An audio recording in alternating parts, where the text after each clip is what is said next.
You know, my name is George Munson, and my father grew up with, say, several people. A couple judges in Delaware, in Wilmington, Delaware, Joe Biden, who's from Scranton. He's not even from Delaware.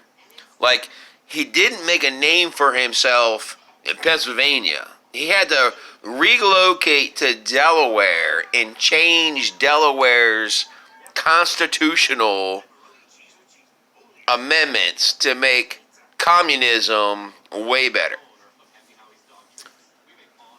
How about this? Hey, Congress. All right. Hey, Congress.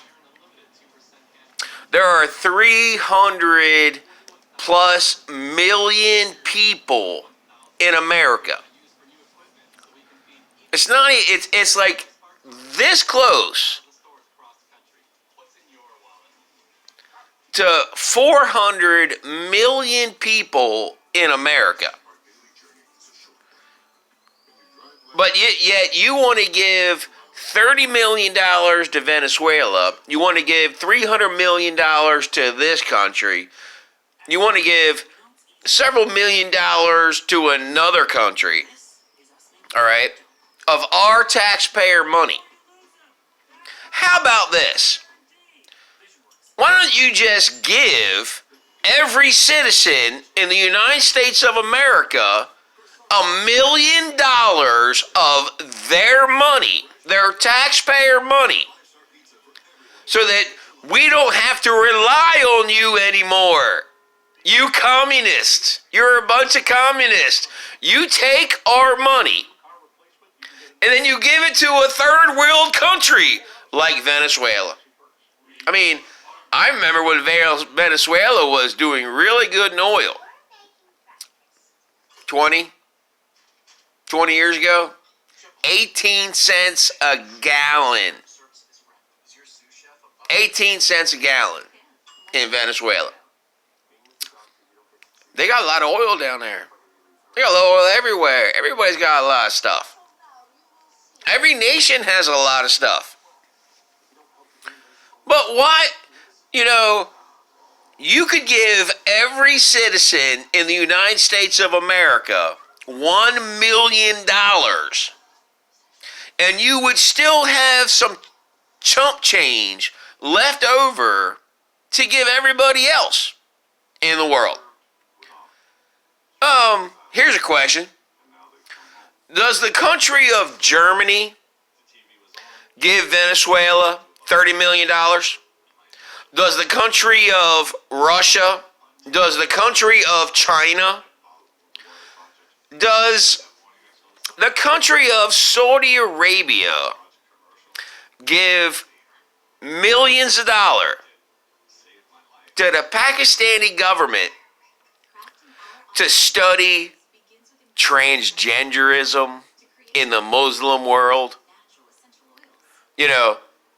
Do you all know what Muslims do to faggots? Excuse me, can't use that word. That's not polite. What's the word? What's the word they want to hear? What's the word everybody else wants to hear? You're not gay. You're not weird. You're not crazy in the head. You're socially acceptable. For what?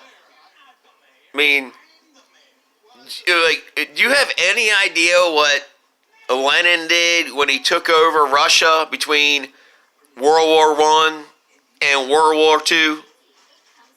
I mean, do you have any idea how many people? It's like, even in China, when China reserved to a communist country, Mao said, we need steel. So all the hundreds of thousands of people that he put in the field, hoeing and raking and trying to create a field, he said, oh, we need steel. All you people need to melt all your utensils down and make steel. So they took all the steel farming utensils, melted them down in homemade kilns, and made steel. And you know what? You know what's really funny? All of that steel was worthless. It wasn't worth 2 cents a pound. The steel that all of the peasants, all of the farm workers, all of the citizens of China, under Mao, took all of their utensils, their pots, their pans, their forks, knives, their hoes, their pickaxe, their shovels, the disking plow, melted it into a steel brick, and it was useless. And you know what really sucks about that? You just took the 500,000 people you put on a farm to do all the labor by hand, and then they took all the utensils and melted their working tools into a brick that was worthless. And it's worthless because you can't make a tank out of it. You can't use the steel to make bullets out of it.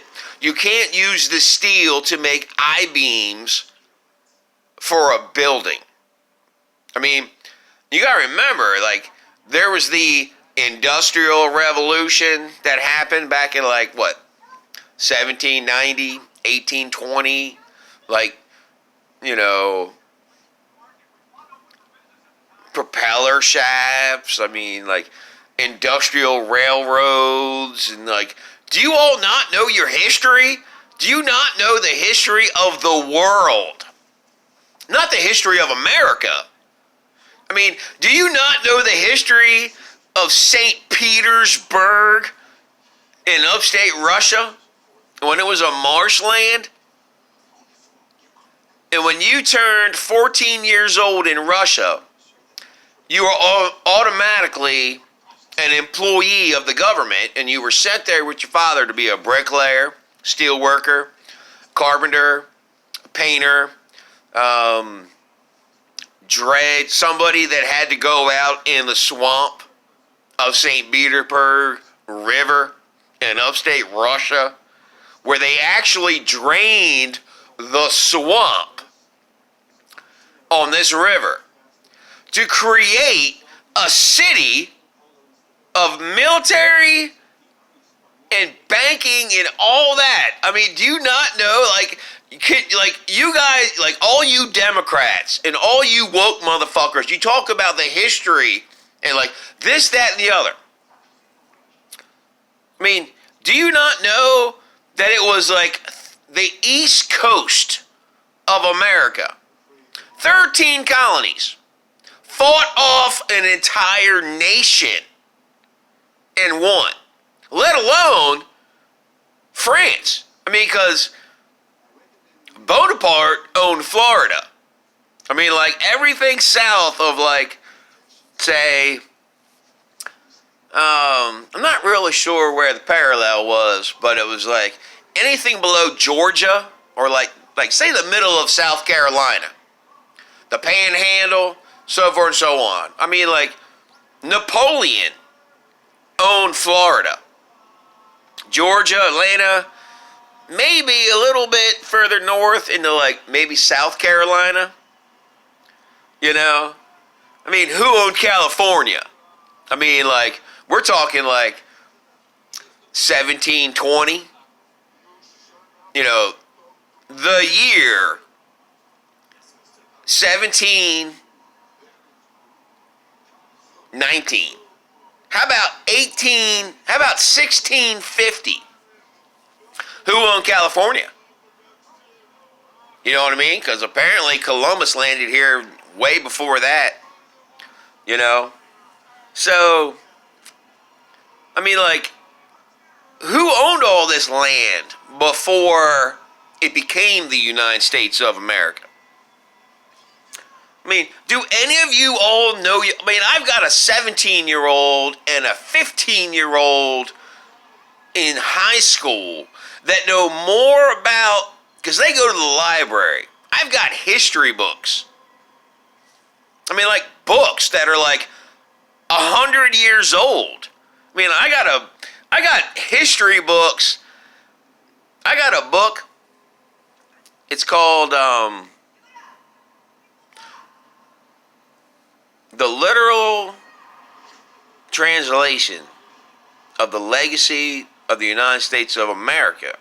And it's actually a book about poets, about people who wrote songs, folklore, folk music, and all that. And they were poets, you know. And they wrote about a lot of things. But they wrote a lot. They said a lot. They talked a lot. You know, that's where folk music comes from. The history of the world. I mean, what do you think Britain was doing in Ireland, 500 years ago? I mean, and what really gets me is like everybody, like Joe Biden said the other day, this great